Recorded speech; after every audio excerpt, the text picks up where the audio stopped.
I want to make sure that we record these sessions so that for those that are unable to meet one of them, we really want to look at this year as a progression of just really developing skills and looking at our business, really 12 sort of pieces of our business. Today we're gonna move quick, and we're gonna cover a range of topics.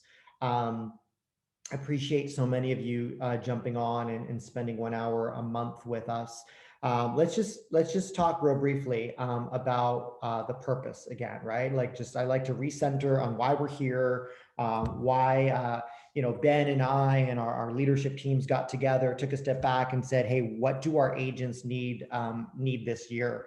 And we looked at our top people and realized that, gosh, we know how to sell real estate.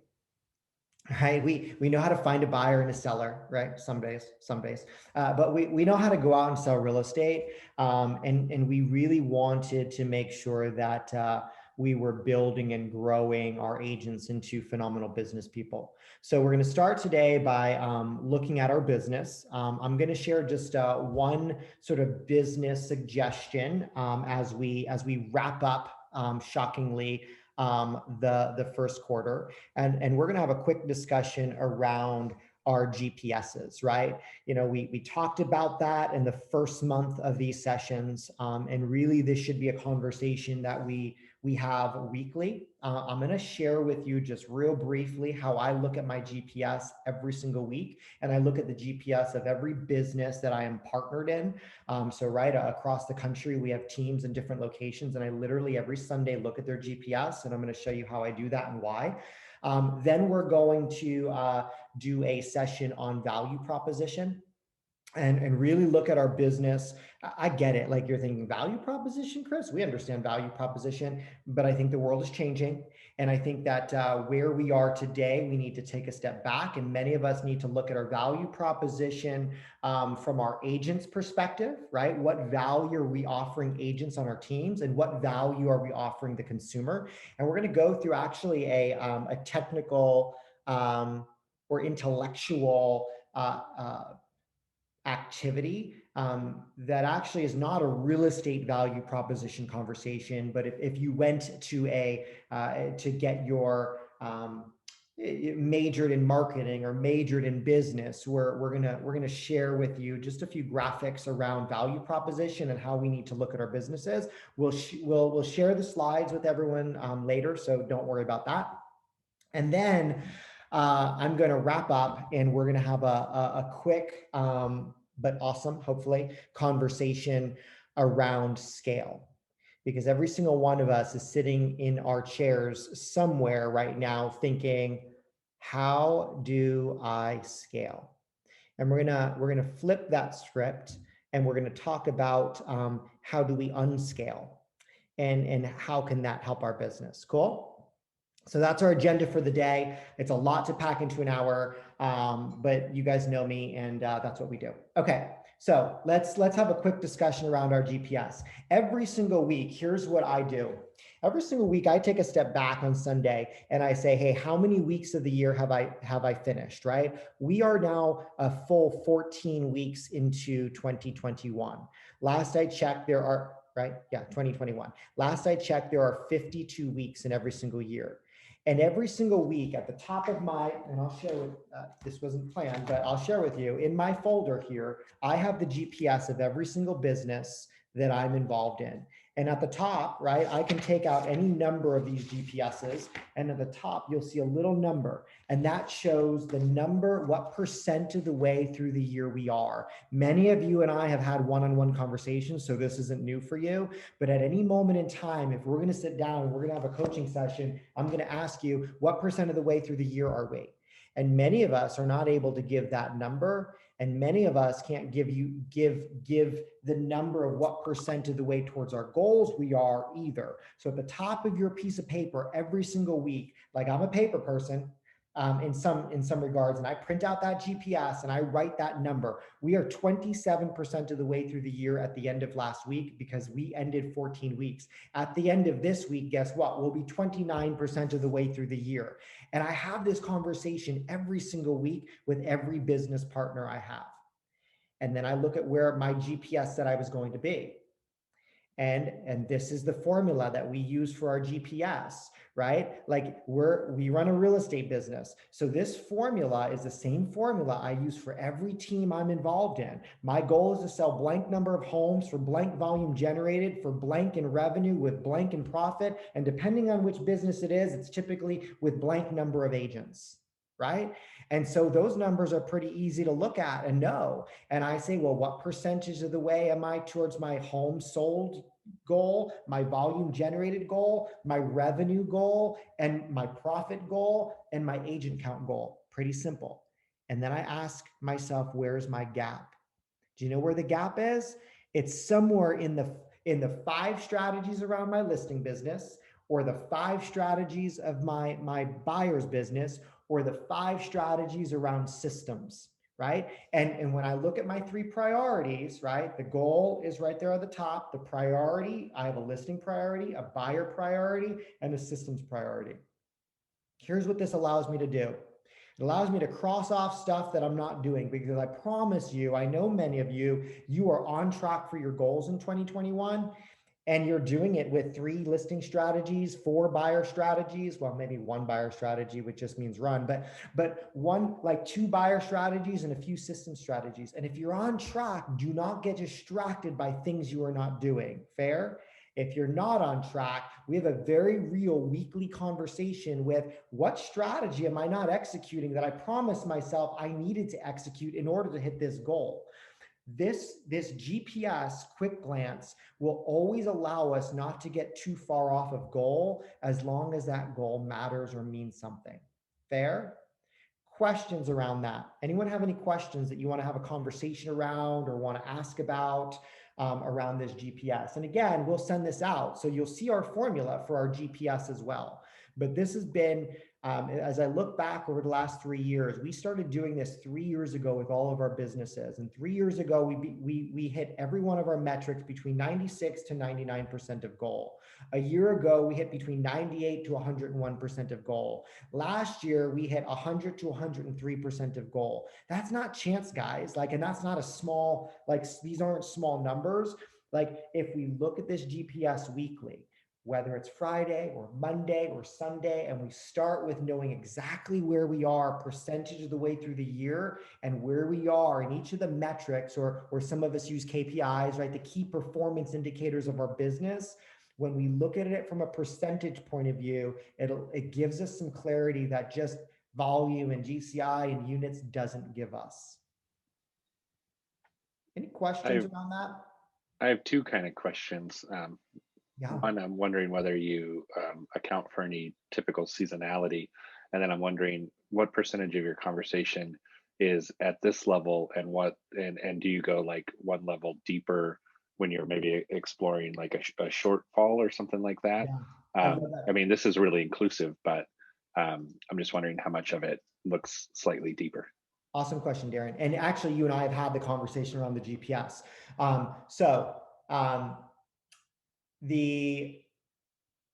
I forgot the first part of your question. Seasonality? Seasonality.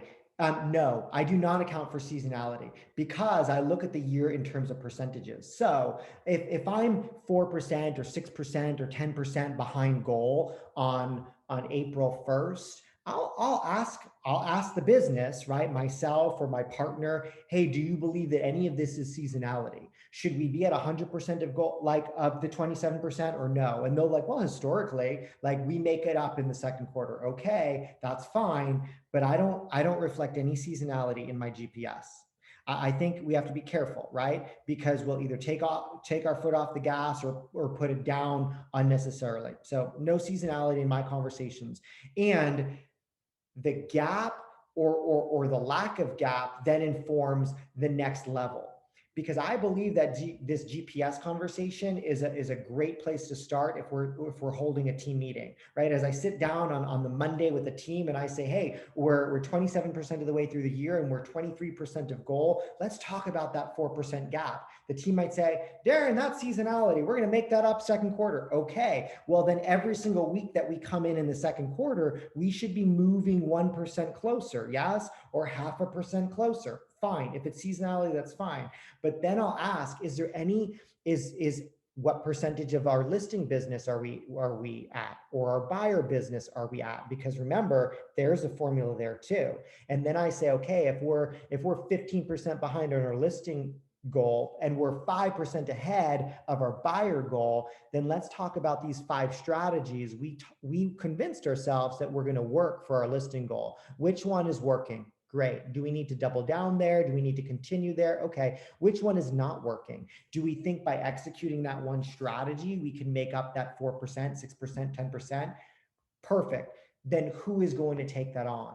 Not how are we going to do it? That's an awesome book, by the way, guys, right? Who, not how. As leaders of your business, we need to stop asking ourselves the question, how are we going to do that? And start asking ourselves the question, who is going to do that? Interestingly enough, your GPS becomes your org chart or your recruiting strategy as well. I look at my listing strategies or my buyer strategies and say, hey, what agent do I need to attract to come in and just knock this strategy out? Maybe it's an open house strategy. Maybe it's an online lead strategy, right? Maybe it's a door knocking strategy. Maybe it's a whatever that strategy is. It could be a system or it could be a person. I take the same piece of paper on Monday and walk into the office of my director of operations and say, hey, let's sit down and look at our GPS. We're 27% of the way through the year. We're 24% of the way towards our goal. Let's look at the systems that we needed to create.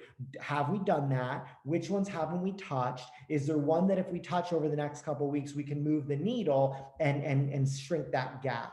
The GPS conversation, guys, is I think one of the most important ones if we use it right. But I'll tell you, I look at GPSs every single week, and what that looks like is not a formula. What that looks like is a source list of business or lots of things we want to try to do this year, as opposed to a tactical strategy and priority to move that business towards the goal. Cool?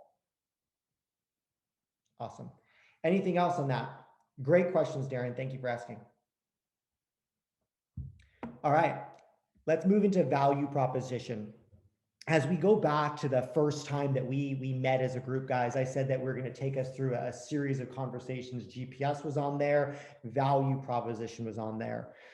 We're going to talk about developing our value proposition. On the screen in front of you is an interesting graphic. This is actually called the value proposition canvas.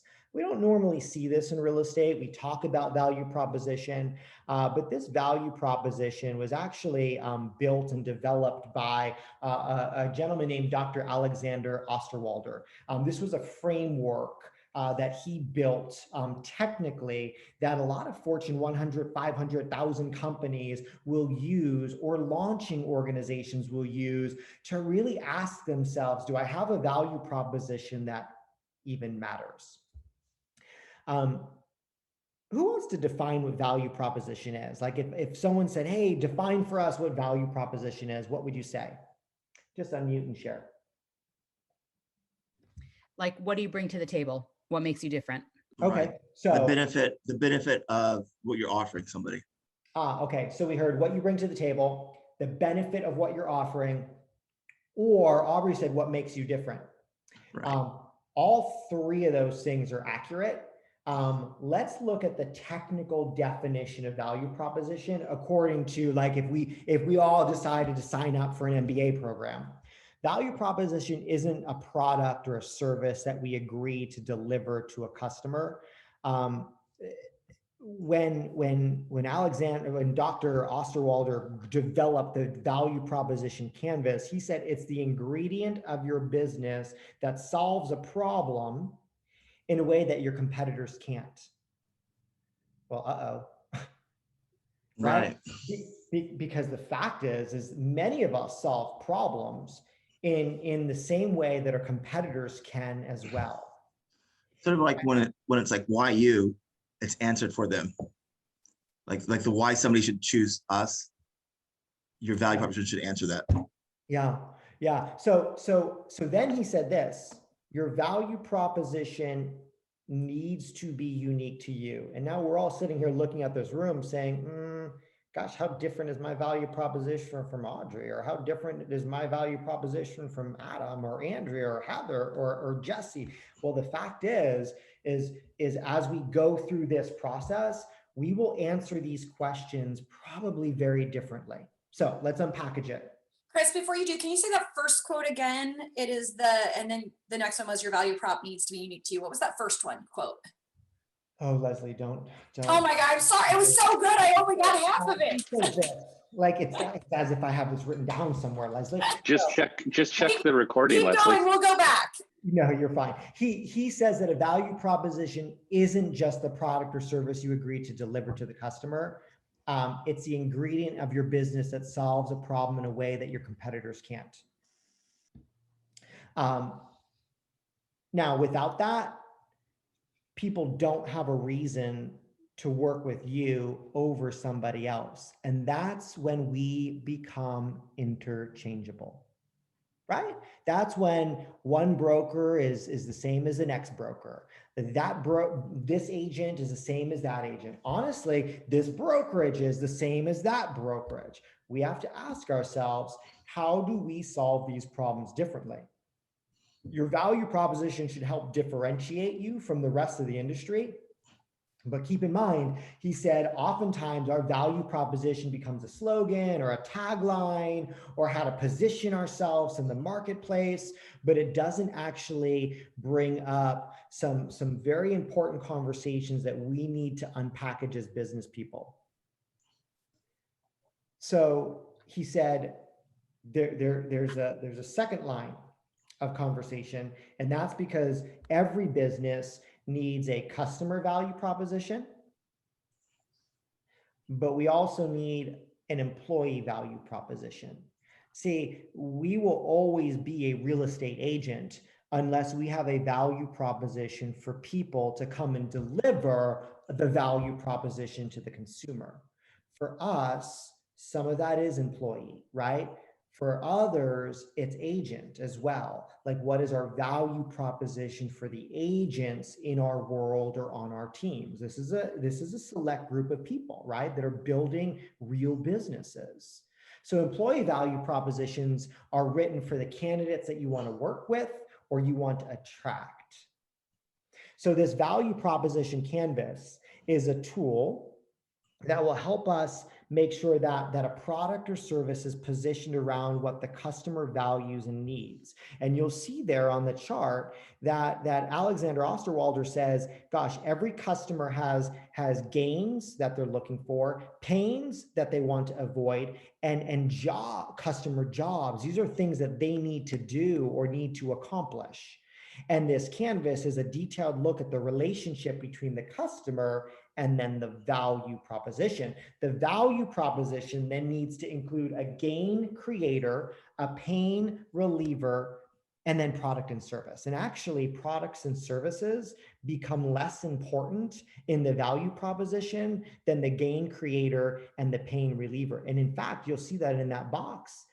By size itself, products and services are slightly less important than the gain creator and pain reliever. So let's talk about that. I'm going to share his definition. This is what gains are. Gains are the benefit which the customer expects and needs. What would make a customer happy? What things would include or improve or increase the likelihood of adopting a value proposition.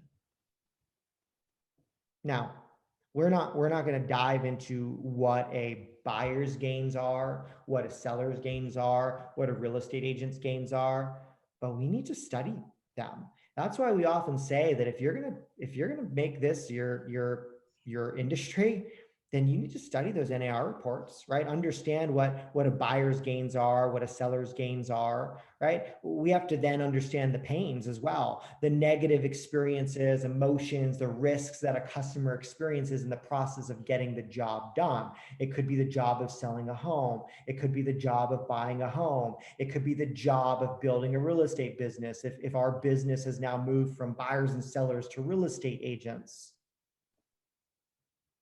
And the job, right, in that graph from the previous page, Go back to that, right? When you look at gains, pains, and customer jobs, the job is the functional, social, and emotional tasks customers are trying to perform, problems that they're trying to solve, and needs that they wish to satisfy.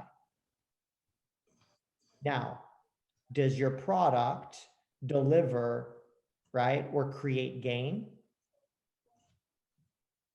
pain, right, eliminate pain, or make their job easier? It's really interesting. As I started researching his value proposition canvas, then I went back to the NR profile report and I'm like, man, like that's what clients wanted. For years, they've been begging, like the word convenience shows up on that report like countless times, guys. Convenience, convenience, convenience, convenience, convenience. And then we look at the companies that are coming in to disrupt our industry and earn some of the the revenue of our industry. And what have they done? They've just tried to eliminate friction. Why? Because they are understanding the gains, pains, and customer jobs better than we are. Now, we need to do some heavy lifting and build out a customer profile, like the seller customer, the buyer customer, the investor customer, the agent customer, and then begin to build the value proposition. So we have to look, and someone should be able to technically say, hey, what are your gain creators? How does your product or service create customer gains? And how does it do it differently? What do you offer that adds value to the customer? Okay, what are the pain relievers of that process? Like, do you understand the pains of a buyer right now? Do we understand the pains of a seller? What are the pain relievers in your value proposition? How exactly does your product or service alleviate those customer pains? Interestingly enough, as we're going through this, you're realizing that, oh, my listing presentation or my buyer consultation should talk about this as well. And then products and services. What product or service creates the gain, relieves the pain?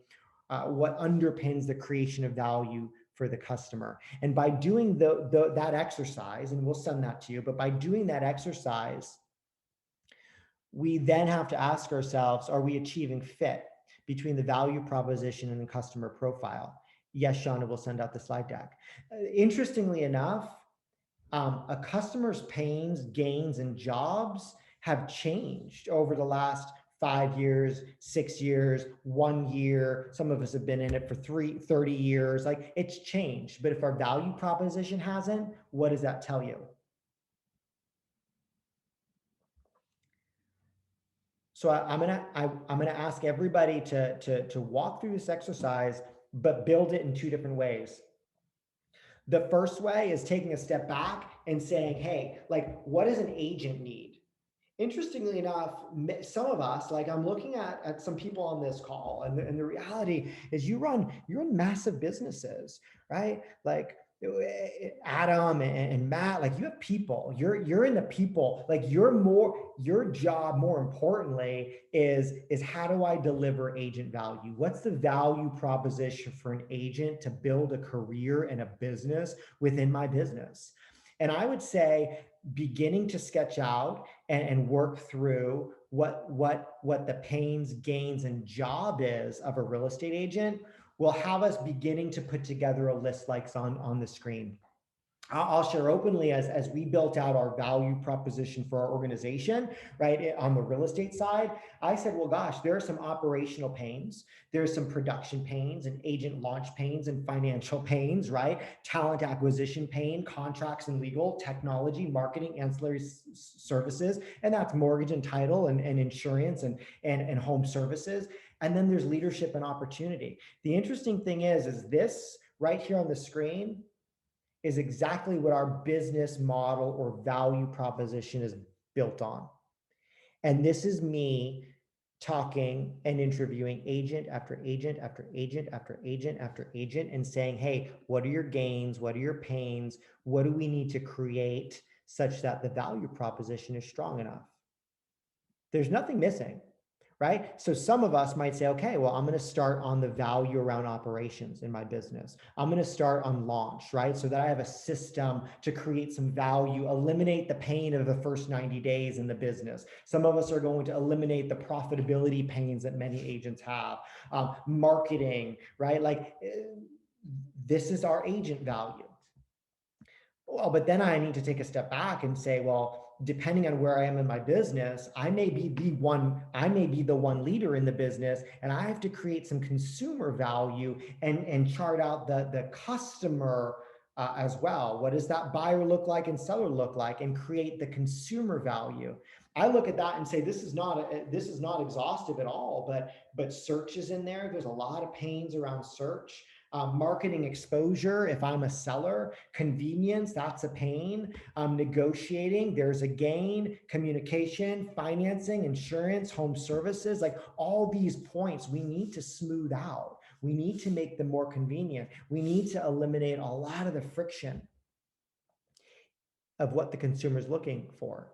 But see, if we sketch that out, if we dialogue through that, and then go in and build out what the value proposition for your business looks like, and then build your presentation, consultation, or communication around that, then you'll know if you're receiving, that product market fit. Interestingly enough, like though that going back, the agent value, I believe every one of your coaching conversations with your agent is a breakdown in one of those systems in their world, right? It could be their production, could be their operations, them not plugging into the leverage that you believe you're providing. It could be them not using the technology that you've set up in your business. They're not running the plays, they're not using the systems, right? It could be any one of those things, but a conversation with the agent will continually bring us back to the value of your business, which actually subconsciously will begin to eliminate value fade as well from agents on your team, right? Because that's why they leave. They leave your team because they begin to, the value that they think they're receiving begins to fade. Not if you continually bring them back to these 10 things, right? That your business has built for them based on the pains, gains, and their job. It's a different way to look at that value proposition in a more technical way outside of real estate, but some years ago, Gary said, hey, at a certain point in time, you need to get out of our industry and learn, right, tactical and business strategies from non-real estate related like trainers and teachers and courses. And so, looking at going back all the way to that, the value proposition canvas, and as elementary and old as this graphic is, this canvas will help us build out what the future of your business should look like. Questions around that?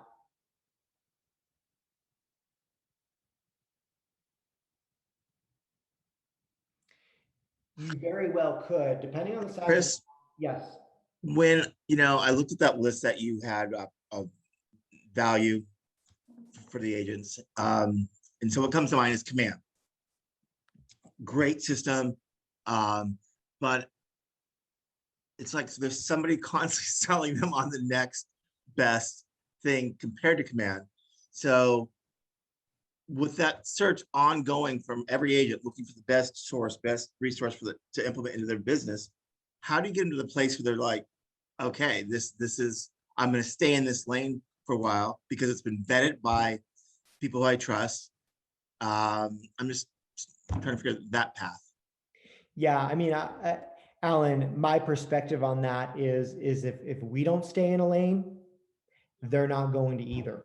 Right. The fact is that's one part of 10 pieces of our value proposition. Right. of what an agent needs. And so the challenge for agents becomes when you go, and this is a non-exhaustive list as well, guys. But if I'm constantly changing my operational systems and I'm constantly adding new production models, or let's do this lead gen and that lead gen Right. and this lead gen, and I'm constantly changing my financial model, and I'm constantly changing what I'm doing to market, and I'm constantly changing my, like, where I'm going for talent, like, then tech is just one more thing that we're constantly changing.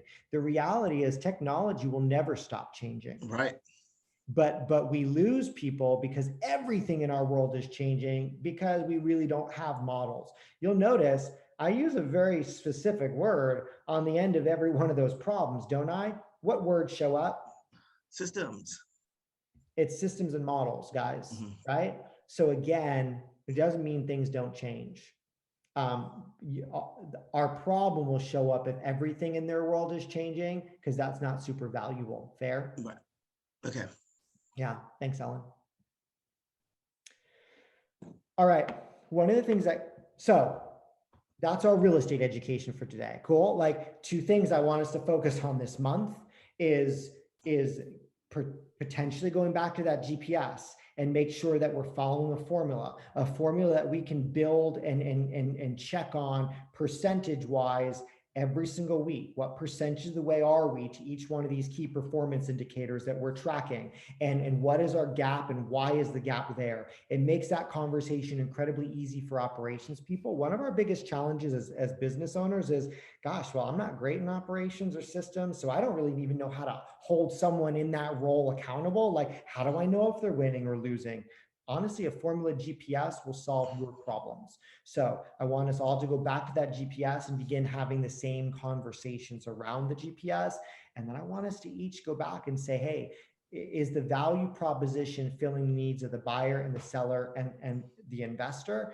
Is the value proposition beginning to fill the needs of a real estate agent? Cool. One of the things that some of you have reached out to me about was wanting to make sure that this year that we also develop our skill as leaders, and so I wanted to take the rest of the time together to share something that I came across, and every so often I come across something that I just can't stop thinking about. I've been in the world of having long conversations with technologists and VC firms recently, and just learning new things, truly learning new things. Probably 3 weeks ago, middle of the night, I came across, because that's the only way you'd come across, or any time you'd come across this, but I came across a blog post from 2013. So you can see how deep I was. But 2013, from a guy named Paul Graham. Who's Paul Graham? Anyone know? You mentioned them the other day. Yeah, I did on a leadership meeting. Paul Graham is the gentleman, and his wife, by the way, but Paul Graham founded Y Combinator. Now, when I say Y Combinator, does that ring a bell? What does Y Combinator do?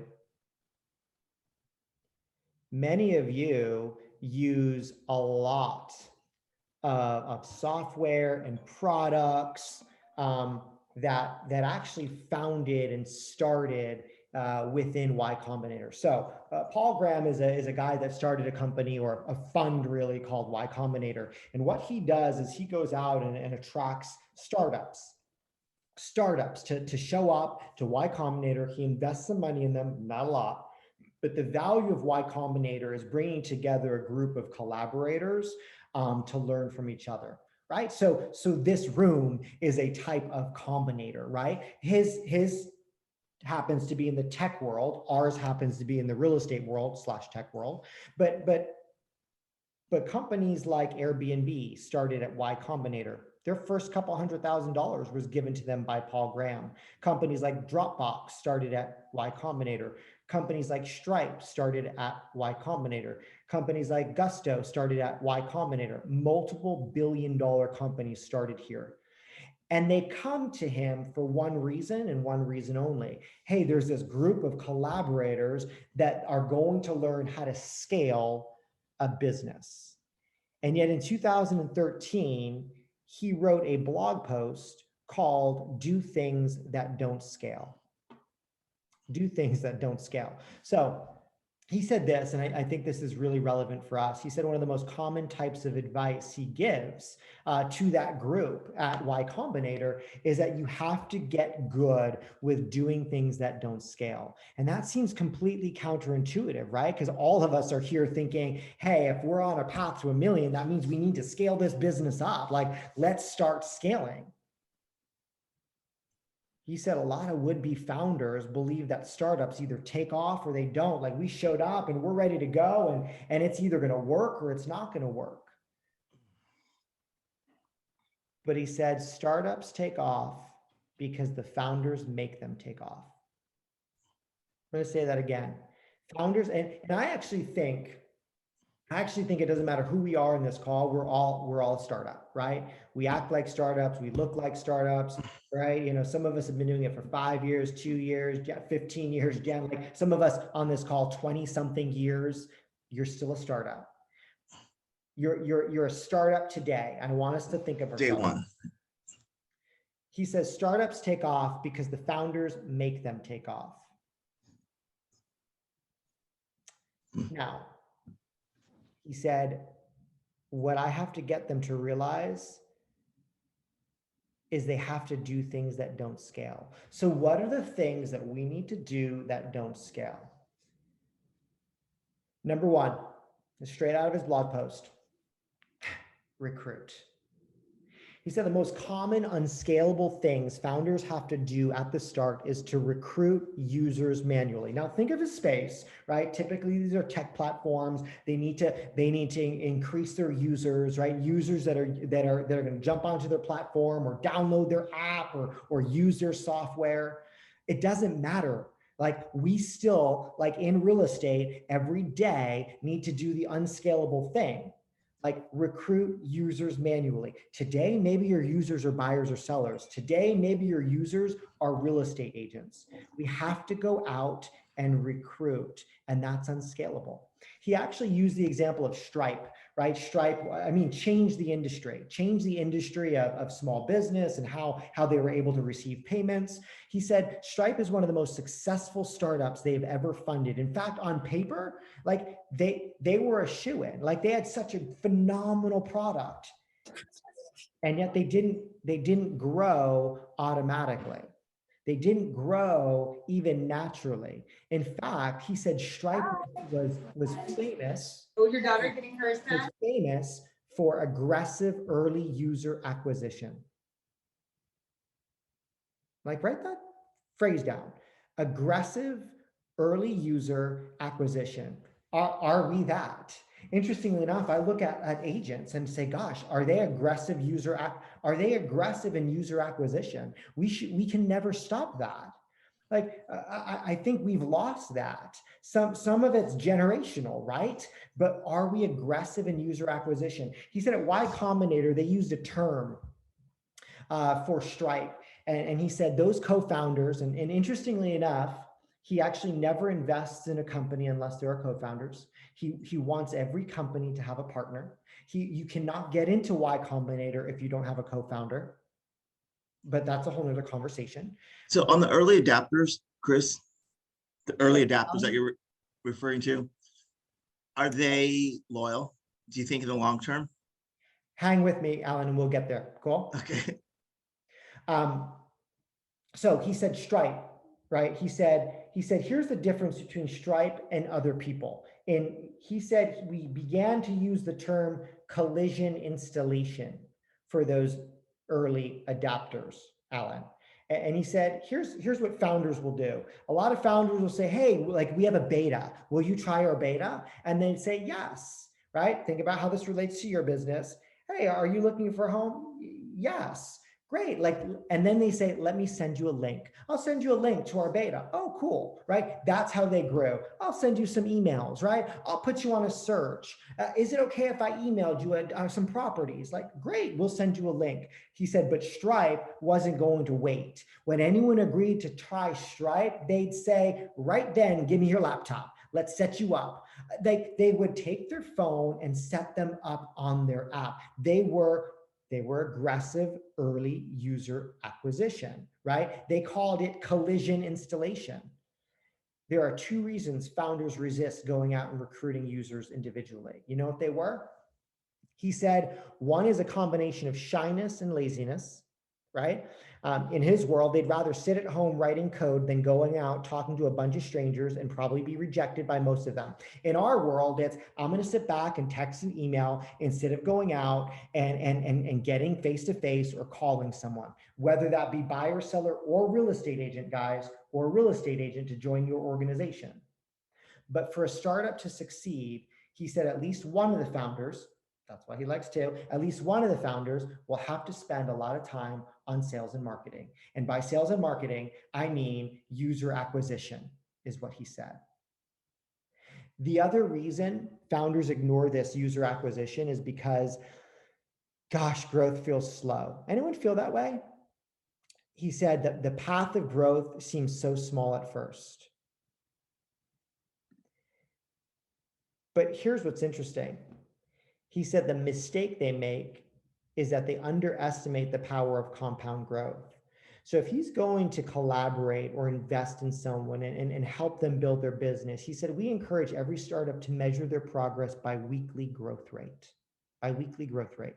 See, if you have 100 users, and maybe you're looking at this and just call this your database. If you have 100 users or 100 clients or one agent, right? And 10%, you need to get 10 more next week, 10 users next week, 10 users next week, right? He had this formula of 10% growth a week. And while 110 in your database might not seem wildly more than 100, if you keep growing at that 10% a week, you'll be surprised by the end of the year, you'll have almost 13,000 users for your product on your platform. Now, that's not easy, right? In his blog post, he uses the example of Airbnb. And actually, Brian Chesky, one of the co-founders and CEO of Airbnb, I think is one of the most brilliant CEOs out right now. I think they probably handled the pandemic as well as any company, in his leadership and his conversation with his people. But he said Airbnb is a classic example of this technique. The challenge here, guys, is compound growth is not scalable. It is hard work. Like we look at Airbnb and say, well, gosh, they're just like, they saw this meteoric growth, like they're this massive company. But you know, they didn't have a market until they had a market, right? They had no product for us to rent until they had product on their platform.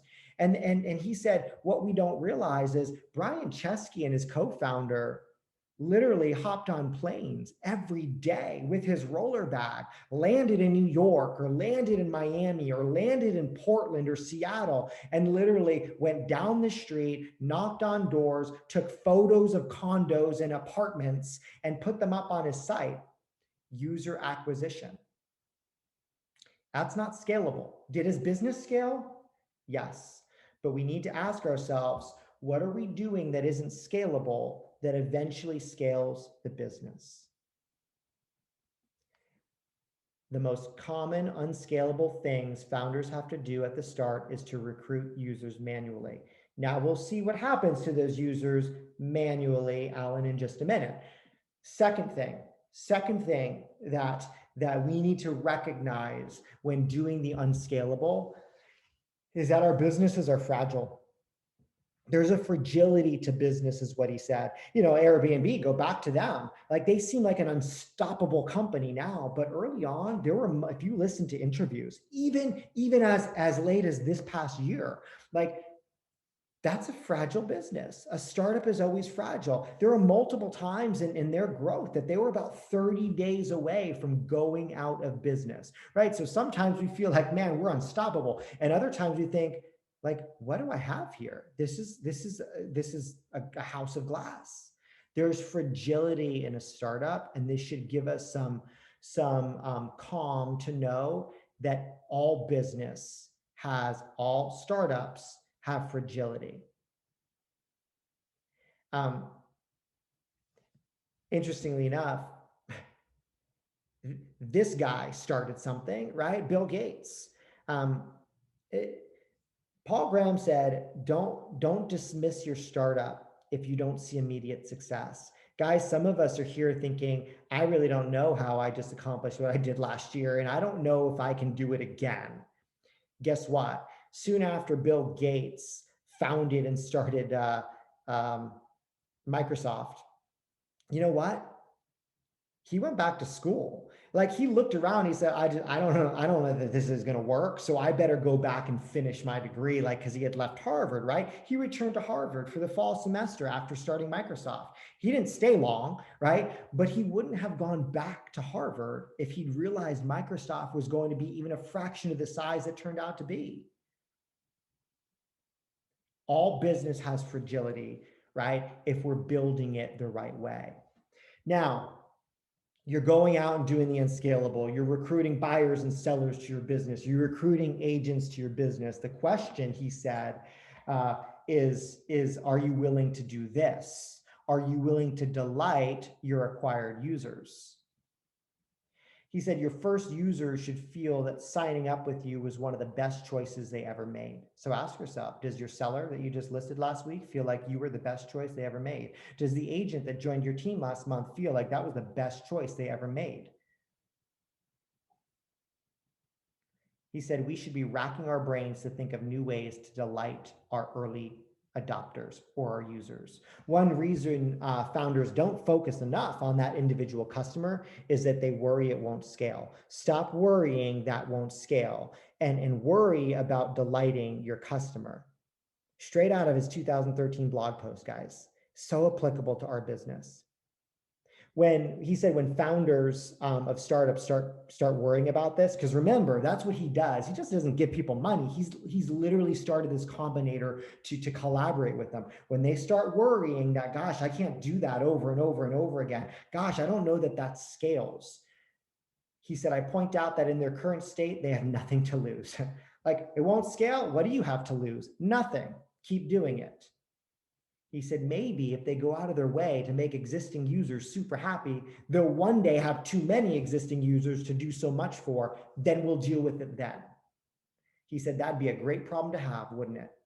And he said, incidentally, when it does happen, you'll find that delighting customers scales better than you ever expected. So how do we do that? Focusing on them. Focusing on them. He said one of the biggest things preventing founders from realizing how attentive they could be to their users is that they've never experienced such attention themselves from the companies that they engage with. Think about it. Like our level of customer experience oftentimes comes from the level of customer experience we've received from the type of companies that we visit. Fair? He said their standards for customer experience have been set by companies they've been customers of. Tim Cook doesn't send me a handwritten note after we buy a laptop, right? But should you be sending handwritten notes? Tim Cook can't. They're too big, but you can. See, that's one advantage of being small. I think that's a huge advantage for us right now, right? We can provide a level of service no big company can. And honestly, it doesn't matter who we are in this call. None of our companies, right? Any of us, like I raised my hand as well. None of our companies are too big that we couldn't deliver that delight. Next, number 3, he said experience. He said, I was trying to think of a phrase to convey how extreme our attention has to be to our users. And he said, I realized that Steve Jobs had already done that. He had come up with that phrase. You know what Steve Jobs' phrase was? Insanely great, right? He said the experience has to be, quote, insanely great. And then Paul Graham said, but see, Steve Jobs wasn't just using insanely as a synonym for very. Like very great. No, he meant it more literally, like that one should focus on quality of execution to a degree that in everyday life would be considered pathological. Like people say you are intensely, right, great. When Steve Jobs started to use that phrase, guys, Apple was already an established large company. But he brought a level of insanely great that changed the trajectory and scale of that business. Some people said, we can't scale this. This is insane. But did they? Yeah, they did just fine, right? He changed everything about his industry by actually just focusing on the experience of the company. He'd self-profess later that he actually didn't have the best product. He said the product is just one component of the company. And for a big company, hey, you have to have a dominant product, right? So go back to that value chart. Product was what? Yeah, it was important. But see, there was pains and gains that a desktop computer user or a laptop computer user or a phone user needed. Product was just a component. He said, but you can and should give users an insanely great experience with an early, incomplete, even buggy product. Fair? It's okay. Like I think about our new agents, like on our teams, is their product insanely great? It's not, guys. Like I mean, as well as we train them, like they don't have the experience that you do. They won't say exactly what you might say. It's okay as long as we train them to deliver that experience. Paul Graham says this: we can make up for the product with attentiveness. Now we might say, gosh, that's an unscalable thing. Right now, it's okay. Next thing, Paul Graham said, fire. Fire. Sometimes the right unscalable trick is to focus on a deliberately narrow market. Many of us have learned that way, right? We focus on a niche. We focus on one type of buyer or one type of seller. Like we focus on a deliberately narrow market.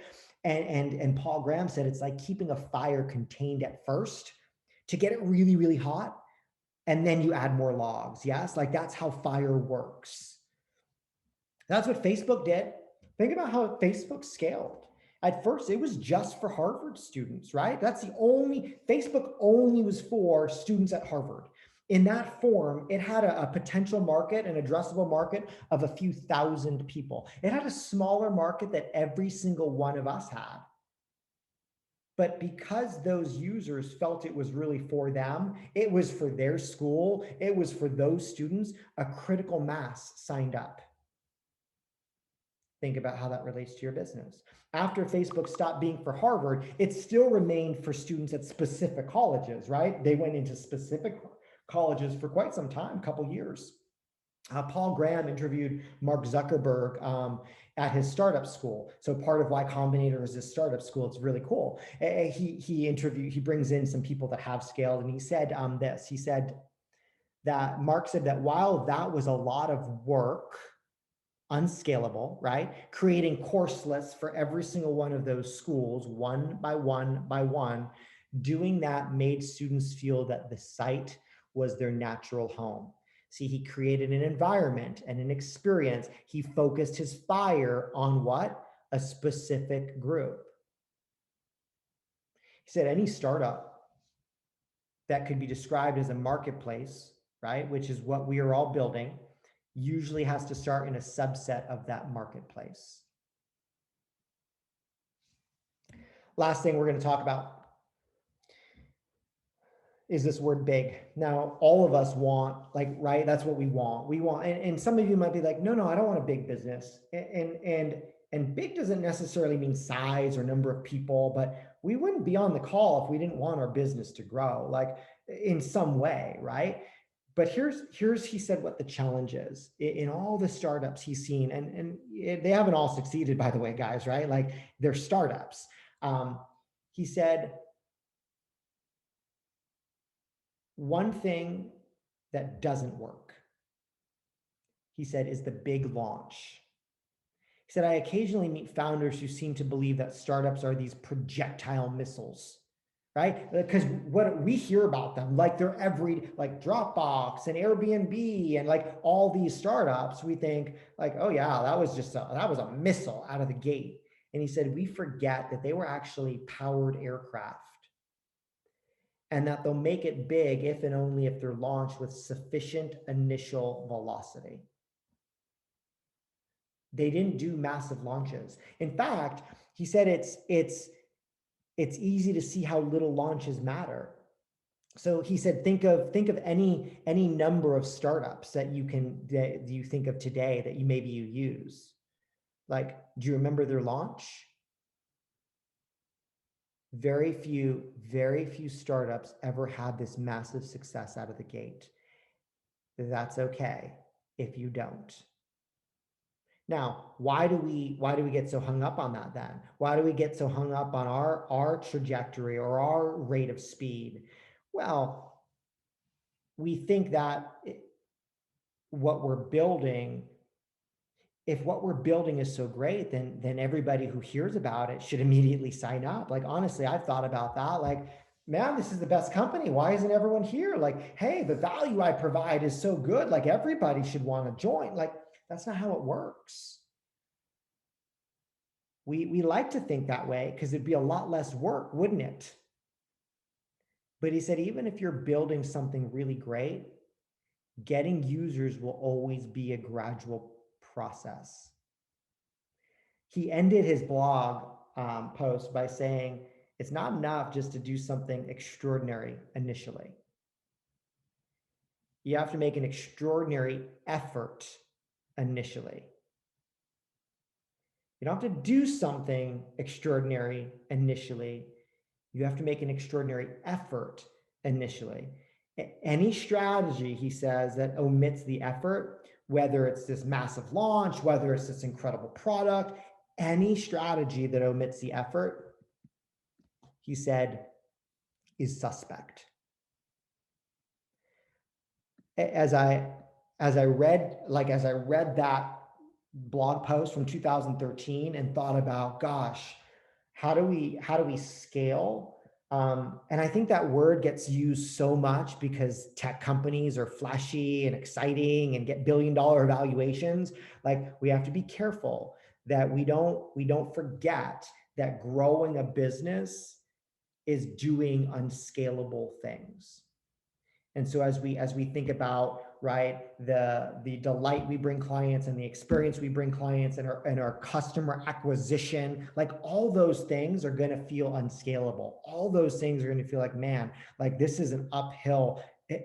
Yeah, the answer to that is yes, it is uphill. Like, anything worth building is going to be uphill and difficult work. And every one of those companies did it. Now, the reason why we know about them today is because they had founders and CEOs or co-founders that had sustained energy of doing, right, the aggressive user acquisition over long periods of time for years. Some of us, I'm looking at some faces on this call, and people look at your business and say, well, gosh, like, how did you grow a $40 million business, Raider? And you say, well, I just show up and people like me. And I know you say that. And the fact is no, you have an aggressive customer acquisition strategy for a decade. That's what it is. Like, it's an aggressive customer acquisition strategy. It doesn't mean that we're online, like, and lead generating and on the phone, but wherever you are, you have a customer acquisition strategy to invite them into our business. Now, we need that for buyers, for sellers, and honestly, if we're going to build businesses, all businesses are built with people. So ask yourself, am I doing that with people? Am I connecting with human beings that I want to be in business with as well? That'll be the difference between having a legacy business or having a sales business. Cool? Any quick ahas before we wrap up today? Right? Think about 3 things this month. I want you to revisit your GPSs. I want you to revisit your value proposition, and I want you to revisit what you do that is unscalable and how that leads to a scalable business. Anyone want to share anything before we leave?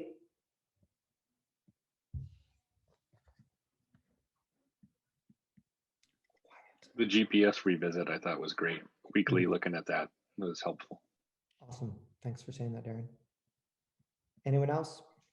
I think the unscalable, for me personally, is the ones that always stands out. When you look at various businesses or people, what makes them unique and why I'm drawn to them, it's usually the unscalable. Definitely. Cool. Thanks, Helen. Sean, I'm just super glad I showed up. Yeah. I was wondering, how often are we doing this one? This is the one I definitely want to be on. This one's awesome.